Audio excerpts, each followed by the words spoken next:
La SWAPO, parti au pouvoir en Namibie, a récemment tenu une formation en leadership destinée aux responsables de ses sections dans la région de Hara. Ce programme visait à consolider les compétences organisationnelles et politiques des élus locaux en les familiarisant avec les valeurs, les principes et la structure du parti, ainsi qu'avec les bases constitutionnelles du pays. Les participants ont approfondi leurs connaissances sur l'idéologie et le code de conduite du mouvement, tout en abordant les missions des conseils régionaux et locaux et les enjeux économiques propres à leurs sections respectives.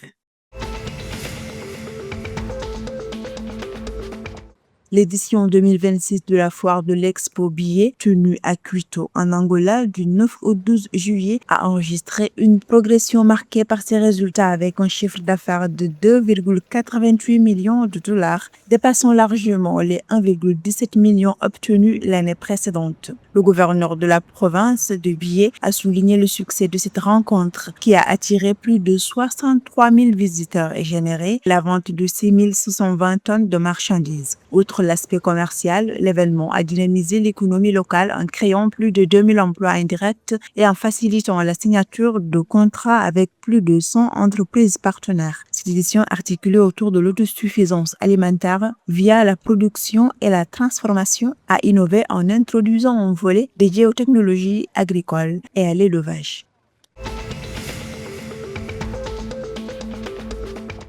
Le projet de centrale nucléaire de 5200 MW envisagé par Eskom à Tispente dans le Cap oriental cristallise les tensions en Afrique du Sud. Face à l'afflux prévisible de quelques 10 000 travailleurs, les résidents, les groupes environnementaux et les défenseurs du patrimoine expriment de vives inquiétudes quant à la saturation des infrastructures locales de la municipalité de Kouga. La municipalité souligne particulièrement les risques de surcharge pour les services essentiels comme l'eau, l'assainissement, l'électricité et le traitement des déchets. Bien qu'Eskom affirme avoir anticipé ces défis et promette des mesures d'accompagnement en concertation avec les parties prenantes, le projet demeure sous haute surveillance. Cette infrastructure d'une ampleur inédite sur le continent s'inscrit dans la stratégie ambitieuse du plan industriel nucléaire sud-africain qui vise un ajout capacitaire de plus de 100 gigawatts d'ici 2039.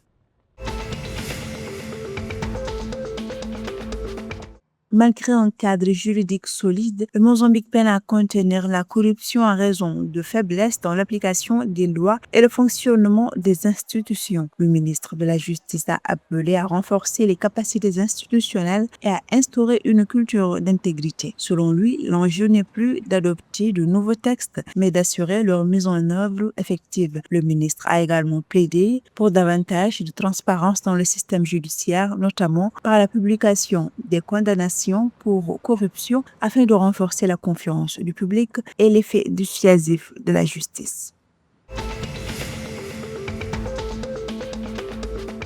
Les Dynamos ont confirmé leur excellente dynamique en championnat de football du Zimbabwe en s'imposant par le score de 2-0 face à Imos FC le 12 juillet. Christopher Netti a lancé les siens en ouvrant le score avant que Moses Di, entré en cours de match, ne scelle le succès dès son premier ballon d'une superbe reprise sur un centre précis de Franck Aymon. Cette nouvelle victoire prolonge la série d'invincibilité du club et permet aux Dynamos de consolider leur statut dans le championnat de première division zimbabwéenne. Au terme de la 22e journée, Dynamos occupe la 3e place du classement général avec 40 points derrière Hard Rock FC 42 points et Scotland FC premier avec 49 points.